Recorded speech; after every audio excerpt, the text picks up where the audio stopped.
Hello and welcome to this virtual event that is part of Rain Taxi's 2021 Twin Cities Book Festival. I'm Eric Lorberer, the director of Rain Taxi. We are a nonprofit organization that champions aesthetically adventurous literature.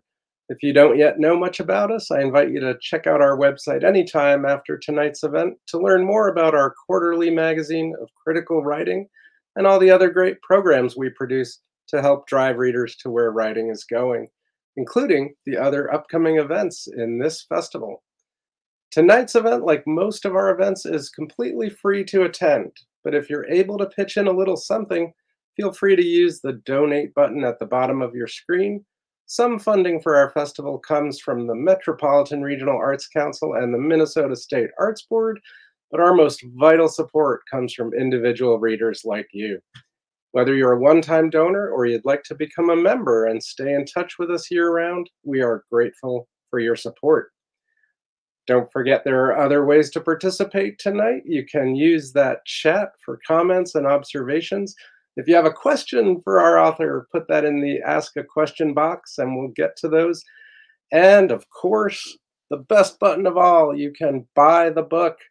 And tonight, if you buy a copy of The Archer, that'll be accompanied by a signed book plate. And you'll be supporting not only Rain Taxi, but also our friends at Majors and Quinn Booksellers, a great independent bookstore here in Minneapolis. With The Archer in my hands, it's such a pleasure to welcome to our virtual stage Shruti Swamy. Shruti is not only celebrating the release of this debut novel, but also the paperback release of her story collection, A House is a Body, which came out just 1 year ago. We have a double debut, in my opinion. And Shruti, what an odd thing to have two books come out in quick succession and at an unusual time. What has that been like? It's definitely been a learning experience. It's been a learning journey for me. It was wonderful and also just nothing like what I expected. I should also say sometimes people are like, you wrote a whole book during the pandemic, and it's absolutely, let me dispel that myth. I've been working on both of these books for many, many years. So it's kind of funny. The timing looks like I've been extremely prolific, but actually this is the work of many, like a decade, Right. Cumulatively. Right. Okay. We're not going to expect a book a year then anymore. We're thrilled to have this now. I really am, because it's such a new way to meet an author, to get this sort of double introduction. And in your case, with both the short fiction and the long fiction, so you've said you've been working on them both. Have you always written both simultaneously? What did it take? A special immersion into the world of the novel. How did that work? Yeah, I was working on. I started writing fiction through short stories, and I thought of myself as a short story writer for a really long time. And just when I was working, when I wrote the first chapter of this novel, like 8 years ago now, not expecting to write a first chapter of a novel at all. And it's almost exactly like how it is in the book. It came kind of fully formed to me, except that I did panic edit. I always panic edit the first section. I guess always. I have two books now, so maybe it's a pattern. I think when I get the galleys and it's like my last chance to edit, I get into like a fever. And then like the first 20 pages, I'm like frantically making edits. And then I have to remember it's okay. It will just go out into the world. So, almost fully formed, it came. And I knew instantly that it wasn't a story. It was just the mechanics. There was a lot of relationships that were being set up. And there was the first chapter takes place inside an apartment, but I already had a sense that there was a whole world outside that apartment. And I was really drawn to, and also terrified to, explore it, because I knew it was such a big story, because it contained this whole world. So it took me a really long time to even get into a draft. Once I had written that first chapter, I wrote many, many notebooks full of sketches and outlines and characters before it started to coalesce into a draft. Oh, that's great. Yeah, to a reader like me, short fiction and novels seem like almost entirely different forms. And yet, you know, I realize, well, you know, they're both fiction, but they really do seem to have different flavors. Yeah, I totally agree with that. I think that I had been writing short fiction for so many years, and I had kind of a muscle memory or like an understanding of how to go into and navigate an idea into a story in a certain way. And a novel, I felt like I was starting at the beginning. You know, I just had no idea. I was starting as a novice. And that was both terrifying about writing a novel and thrilling because it allowed me to take a lot of risks, because you're just like, I don't know. How do you write a novel? I guess you can do this in a novel. It allowed me to take a lot of risks that I wasn't, I think I'd gotten to a point of competency with writing stories that it was easier to not take those risks with stories. And I'm hoping that I'm writing stories again, and I'm hoping that like I'm coming back as a novice again to stories to be able to take those same risks again. Oh, that's so interesting. Since you mentioned that fascinating detail that that first chapter kind of came complete, did that happen again during the composition? Did you get other scenes or you know, vignettes from the novel in chunks like that? Yeah, actually, I did. And I didn't recognize it at the time. That one, I actually typed it out on the computer, but the rest of it I wrote by hand for a really long time, for many years, and it didn't feel. There were times it felt utterly private. It felt only for myself and for my own pleasure, because it was my own handwriting that is illegible to everybody, including nearly myself. It felt so private. So I was sort of startled. I was looking back through those old notebooks for something the other day, and I was startled to see actually some real chunks of scenes or text kind of verbatim from these notebooks that, because I was giving myself the freedom to explore without any pressure for product, because I was just like, oh, this is nothing. This is just random and just sketching. There was a lot of stuff. It was a real, actually, an intuitive, creative move on my part to allow myself this kind of freedom. So a lot of stuff didn't make it. Lots and lots of stuff didn't make it. But there are definitely chunks of this book. Much of Vidya's dancing is from those notebooks. A lot of the stuff with the mother is from those notebooks, and they did kind of come with some editing, but a lot of it was stitching it together was the really tricky part, because it's linear, but it's, you know, I didn't have a really clear arc as I was writing it. I didn't have like an outline of where I was going. I was just feeling my way forward. Oh, that's great. Yeah, it is linear. It's a coming of age story in a way, and yet it doesn't read like it was outlined. It doesn't read like a planned progression. And so that's really great to hear that background. Let's dive into the world of the Archer a little bit. And as you mentioned, Vidya is a dancer. I've talked to people about the book, and people inevitably ask, what's it about? And I find myself giving different answers now and then, maybe different scopes. But one answer is, it is about a woman who commits herself to this particular dance form, and Kathak dance. And I wonder if you could tell us, why is this what captivates her so intensely at such a young age? It was so nice to hear that you've been talking about my book to people. That's so sweet to hear. Sorry, I mentioned this to Eric earlier. I'm on day 5 of a cold. It's not COVID, but that is why it sounds like there is a frog in my throat. Yeah, Kathak is it's an art form that I was introduced to by my mother. My mother is an Indian classical dancer and studied and performed Kathak for many years. But she actually, I never studied it as a child, or I actually didn't know. I had no curiosity when I was a child about it. I had this kind of like this ambient knowledge of it. I had these beautiful pictures of her in performance that were extremely glamorous. But I don't think I'd ever really seen the dance form as a child. I'd never seen her perform, certainly. And it was only as an adult, and partially through talking to my mom about some of, not exactly the like classical philosophical underpinnings, but some of the the aesthetics of the dance form and the meaning of those aesthetics that really captivated me. It was something, I've been making this claim that I actually think is not fully true, because there's many of the Indian classical dance forms, all of them have a narrative element, and Kathak has a narrative element. It's a very heavy narrative element, but it also has this thing called pure dance that's non-narrative, and it's a sequence of incredibly quick, precise mathematical footwork and these really rapid turns that are so precise, so quick, and so beautiful. In fact, actually, even if I think about it, not even knowing that much about another dance form like Bharatanatyam too has a pure dance section that's not narrative. I think many of them also have non-narrative forms, but there's something about the precision of Kathak and the mathematical nature of Kathak that really drew me to its abstracted nature, that felt like you could understand it. It was something transcendent watching a dancer move like that, that there was something that your body intuitively understood watching another body dance. So talking to my mom, I was really interested in the Kathak dancer Akram Khan. So watching some of his work and then starting to get more absorbed into the aesthetic of the dance, which is very austere. That's also maybe singular to Kathak, extremely austere.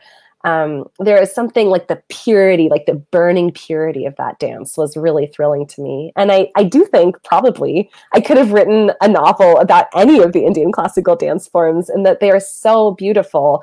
And I think one of the things that just when you're writing about an art form that is centuries old, there are so many layers of meaning. Centuries of meaning are packed into these movements and these stories and these poses and these gestures. So when you start to write about that, you are the beneficiary of that. You can tap into that and bring that into your work too. And that's like a shortcut to getting some of this really beautiful richness. So all of the Indian classical dance forms have in very different ways, with very different flavors, but do access this kind of rich tradition. They would have been very different novels though. Absolutely. And, it's a little bit thrilling to think of a sequel of sorts, a novel different classical dance forms. So go for it.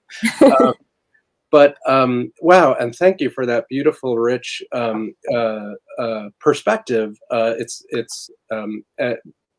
When I learned much about Kathak from the book, and then also, turned to the internet, learn more, and was really amazed at the sort of the narrative element, which it hadn't occurred to me would be so profound, and the footwork, and just that the sort of mythical or archetypal feeling there that, well, the feet is how we meet the earth, right? It's so important. So to sort of have to dwell on that through your prose a little bit has been such a pleasure. I want to broaden it though a little bit, because I think part of what fascinates readers already about this book is that the wonderful specificity of Vidya exploring this dance is also against the backdrop of, this is the portrait of the artist as a young woman. This is and what that means over the past century, really, and also specifically a woman in a male-centric society. And so all of those elements, again, it doesn't read at all like you had planned a treatise about this topic, but it's so important, isn't it, in the book? And I just wondered about your perspective on that broad scope. Oh, absolutely. Thank you for that question. Yeah, I realize that every book or anything I write, any story or book I write, is just me asking a question. And this was, in fact, a very urgent question to me, which was not just how does one make art, but it was, how does one make a life of art? How does one live a good life of art? Because I think when I was, whatever, coming of age, maybe arguably I still am. Sometimes I feel like I still am. I had a lot of models of male genius, which was, some of those books are fascinating, beautiful books that are important to me, but they were not necessarily beautiful lives. They were sometimes very cruel lives, that there were obligations that they didn't meet or they didn't need. You know, they weren't even asked to be met. And there was this kind of like singular genius vision that was kind of like uplifted as being like, oh, the male, you know, like the tortured male genius, and he produces such good work. And I wanted to know, you know, I always wanted to be a writer, and I actually always wanted to be like a mother and a good friend and a daughter and a sister. You know, these are obligations in a certain sense. They're obligations, but they're also blessings to be able to live. That's part of what makes a rich life, is to be in relation with other people. So what Vidya is working through, of course, is trying to find a place in a male-dominated society, but also a place where there's very little space for art, and art as a life path, a life journey. And it's also how to live a good life, how to fulfill the obligations that are sometimes unfairly put upon us, but sometimes chosen. How to be a person in the world and make a beautiful life. And that was a question I am asking all the time to myself. I want to live a beautiful life, not just write. You know, I want to live richly and deeply and really make the most of these obligations, these bonds that I have with people, all the roles that I have in my life and in society. So in some ways, this was the book I was writing in order to have it in the world. Like, I wanted an answer to that question. And this book is maybe not an answer, but it is a very articulated question. Absolutely. I think it is an answer, actually. And that is so beautiful to hear you say that. The reason I think it is an answer is because we see the progression in Vidya's life. And it's so interesting to me that in your portrait of the artist, because as we said earlier, the book goes linearly. We first meet Vidya as a very young child, and when she's first drawn to dance, there's a beautiful scene in which she's exploring the emotions, where we have access to her emotional state, and she's focusing on anger as what drives her, what really gets her feet moving. And if I understand it right, she is trying to play the role of Krishna in the dance. And it's so interesting that she's accessing anger as the vehicle for that. But as she moves through her life, we see a really complicated relationship with a teacher, and a new level of maturity there. And then much later, a really incredible passage in which she is, I think she's being asked to perform, and she recognizes that she's not going to make any more money than the tabla player. But that's okay. And I thought, like, wow, what a progression in the life of an artist, that I think so many artists of any discipline can relate to those moments and those touchstones. So, so I really applaud your comprehensive vision of that, the lifetime that you're giving us here. I wonder if we could hear you read a little bit, and we're going to give our audience a treat and maybe ask a question I've been asked about a dancer. Why is it called the Archer? So, and I love the answer to this question, and it's alluded to at any rate in an exchange Vidya has with her mother. Oh yeah, thanks, Eric. Yeah, so Vidya is a very small child. She's seen dancing. She's seen Kathak through a doorway for the first time, and she's screwing up the courage to ask her mother if she can have lessons. "I want to learn dancing," said Vidya, blurted. It could no longer be held in. Want and want and want, the condition of living. Sweets, dolls, milk, toys, dance. "Dancing," the mother said, very sharply, a strange look passing over her face. "Dancing? Why dancing?" I saw them dancing when you were at your lesson. Is that all? You want to be like the other girls you saw?" No, said Vidya. Then?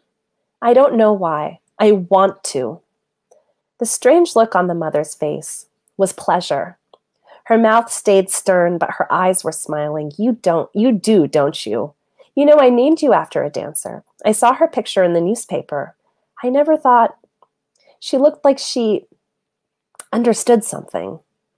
The mother's voice dreamy? Her arms relaxed against her knees. She brushed her fingers against her daughter's cheek. If you want to learn, you have to be serious about it. It's not playing. You will have to have discipline and practice. I will, said Vidya. Do you promise? Yes. If you make a promise, you must obey it. Do you know the story of Eklavya? No. The mother said, once there was a Nishada boy named Eklavya. Eklavya was a gifted archer, and he sought out Drona, the greatest teacher of archery, to train him. Drona was already employed to teach the king's sons, so he turned Eklavya away. Not to be deterred, Eklavya made a clay idol of Drona and took him as his guru and practiced before the idol until his skill was as fine as the sharpest arrow. One day, Drona was walking in the forest and came across a sight that intrigued him. There was a dog whose mouth was muzzled by arrows, muzzled shut, but the arrows had been so skillfully deployed that the skin was not even pierced. Drona followed the dog through the forest. The dog led him to Eklavya. Eklavya was delighted to see his teacher. He explained that the dog had disturbed his daily practice by barking, so he had peacefully silenced him. Drona, struck dumb by the skill of this archer, asked for his identity. Eklavya pointed to the statue and said that he was Drona's student. If I am your guru, you must give me dakshina, said Drona. Eklavya said he would give Drona anything he wished. Drona asked for the boy's right thumb so that he would never be a better archer than his beloved student Arjun. Eklavya took a knife out of his pocket and sliced off his thumb. But why did Drona ask for something so cruel? It was his dharma to ask and for Eklavya to give it. See, no matter what the promise is, you must not break it. But why? There was a crash. The brother, unobserved, had been climbing in the kitchen, up the shelves, and jumped. He lay on the floor unharmed but squalling in a scatter of pots. At the sound of him, the face of the mother seemed to remember itself, like pain catching up to a burned finger. It seemed to look out of its own eyes against the small, dim flat, at the pile of papers before her, and her children, each a gruesome weight, and her face began to close, swiftly, like wings drawn shut against the back. Do your English, she said, and went to scoop up the crying child and rock him in her arms. Mm. Thank you so much. What a treat to hear you read that. And what a powerful moment to hear that very economical telling of a story that comes from the Mahabharata, and a story that has so rich and complex, and as Vidya notes, has this moment of puzzling cruelty in it, and yet this moral lesson in there. Did you? Well, so yeah, I'd love you to talk about your choice to incorporate this, and also I'd love to hear, if you grew up with this great classical storytelling, the stories of the Mahabharata and others, and how that might have informed, your writing. Yeah, that's such a great question. Thank you, Eric. Yeah, I definitely grew up with these stories, just like Kathak. Kathak has this centuries of history and meaning, and this absolute richness that's been developed over such a long time. In some ways, as a child, you never notice the wealth that you're receiving. But my parents told me these stories. I read these stories in these comic books called Amar Chitra Katha that we'd all stock up when we went to India, and it was also in a house that was just filled with Indian classical music. So they're just, in some ways, now it's been really beautiful to me to see just how deeply those things have influenced my work, that there is just an intuitive connection that I have. I might not be super well versed in Sanskrit, for example, or, you know, I don't know all the ragas, but I feel that the aesthetic sensibility and the complexity of these stories and of this like musical tradition, I think, have deeply influenced me as a writer. And it actually was in my story collection that I started to understand just how deeply, because I feel like often when I was reaching for something, whether it was a small thing or sometimes some of those entire stories are based on Hindu mythology, that those were right there. These are like my oldest stories. In some ways, this is actually a book I wrote of my oldest stories, the stories that I received from my parents, not just about the Hindu mythology, but also about their childhoods, about this incredibly rich world of 60s and 70s Bombay. So the choice to include Eklavya, I don't know. I think that this story is so vexing to me. It's such a cruel story in some ways. And it seems to be actually telling a different lesson than is often the lesson that is like, you know, the end of the Aesop's fable or something. Like that is not usually that's not the lesson I get from the story when I listen to it. And as I was writing this book, and as you said, this is not a treatise. This book is not a treatise on anything, but I found myself advancing certain theories or ideas that I have about what it means to make art and to live a good life. And I think the complexity of this story, it's like pointing in on itself. There's like two opposing things that you're trying to prise apart with your mind. Like, how could Eklavya, who was born to be an archer and is the best student, is such a devoted student that he would sacrifice the very thing that made him a good student in some ways. How could he be punished for that? It just was something that felt so vexing to me. I grew up with my mom is somebody who has had sometimes like very unconventional ways of interpreting Hindu mythology or Hindu rituals. And my interpretation of the story, of the Eklavya story, which is very central to the book and comes back again, is my own. But I think I was both part of my inheritance as the child of my parents, is both the wealth of these stories and the flexibility that hearing these stories and interpreting them offers. I think there's also something when you're a child raised in two cultures, you have an incredible flexibility in the way that you look at things, because you understand that at school, people are thinking one way, and at home, a totally different, not even just thinking one way, like what a world is, or like what a certain thing means, have two different meanings wherever you know, if you're at school or you're at home, you know, these cultures are so different, you get this incredible flexibility of thinking. So I think that flexibility of thinking was something that was I was working with when I was writing both my story collection and this book. Yeah, that's so interesting. It strikes me listening to you talk that so many of these powerful fables, whether they come from epic literature or mythology or religious tradition, have this dynamic in which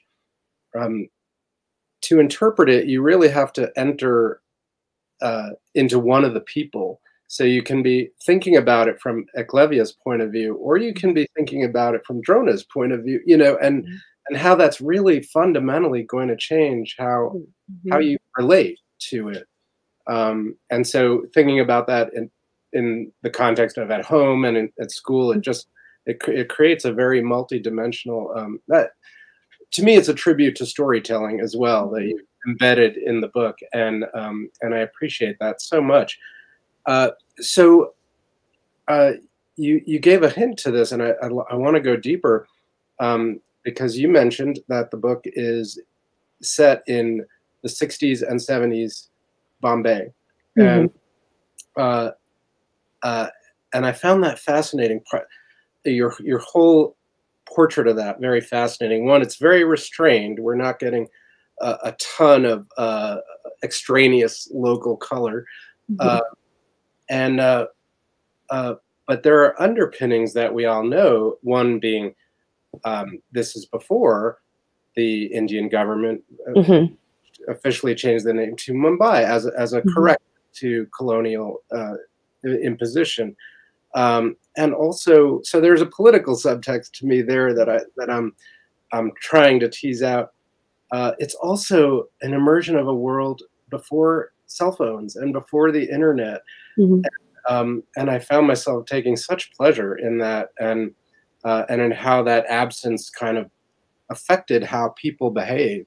So Mm-hmm. I'm just curious as to what it was like for you to, manage a fiction that was really deeply set in that particular time and place. Yeah, thank you for that question, Eric. It was a terrifying pleasure, I would say. I felt, for many years, I knew that it had to be set then. And the reason I knew that is because this world was was to me really rich and vivid in my mind. And I also knew that it is a historical time and place, and I needed to be faithful to the ethos or the experience of moving through that city, during that time. So it was something that I really was terrified of getting right. And at some points, I felt like, do I even have the right to do this? I'm an American. I was born and raised in America. And it was only through, how did I get permission to do it? I just showed my mom the first 50 pages of the book, and she said, some of the details are wrong, but you've got the essence right. So keep going. And just hearing her say that, I was just like, okay, I got this. I did do research, obviously. There is political, I'm glad that you brought that up. There is some political context. There's a teeny tiny little bit when Vidya goes back to her chali where she grew up. She notices that saffron is hanging everywhere. And that was a reference to saffron colored cloth. And that is a reference to the RSS, which was like the very beginning, which is a political party movement in India, a conservative kind of right-wing Hindu movement that was just starting in the 70s. This is right before emergency was declared. And I was thinking about, it was really tricky to figure out what the balance of political, historical information and how much to just focus on this very individual story about a woman's journey. She's a middle class woman. In some ways, she's in a very privileged place in society because she's Brahmin, and then in other ways, not privileged at all, very disadvantaged. So trying to situate her in a real context, a real historical context, but also keep my gaze very tightly on her was something that I definitely was conscious of and careful about. Oh yeah, yeah. Well, it shows, and I love that. I think it's a good choice that we didn't have an omniscient narrator telling us too much about that. But another thing that was really evocative for me is to know that Mumbai is one of the most populous or populated countries on the planet, and to be seeing it from the point of view of a person and often a child. It's really, and you mentioned that she's middle class, or she becomes middle class, but she often refers to her own poverty or sees the social strata around her in the city.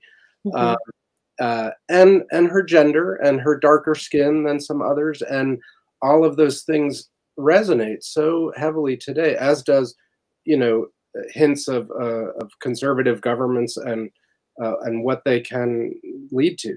Mm-hmm. Yeah, definitely.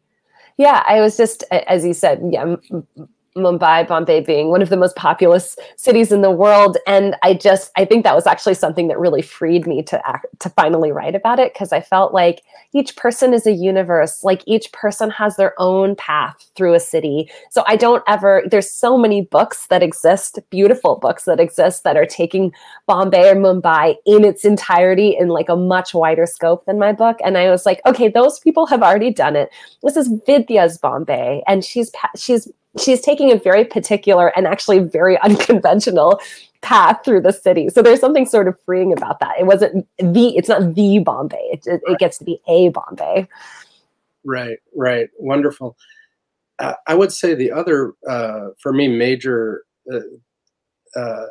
subtext in the background of the whole book, and maybe this comes partly from reading your short fiction as well. I think it's a very important theme, throughout both your books so far, but is sexuality, how we choose to portray and reveal aspects of sexuality. I don't want to give away too much, or I'll let you decide what to say, but how did you negotiate how much to show us of Vidya's sexuality, especially, during the coming of age,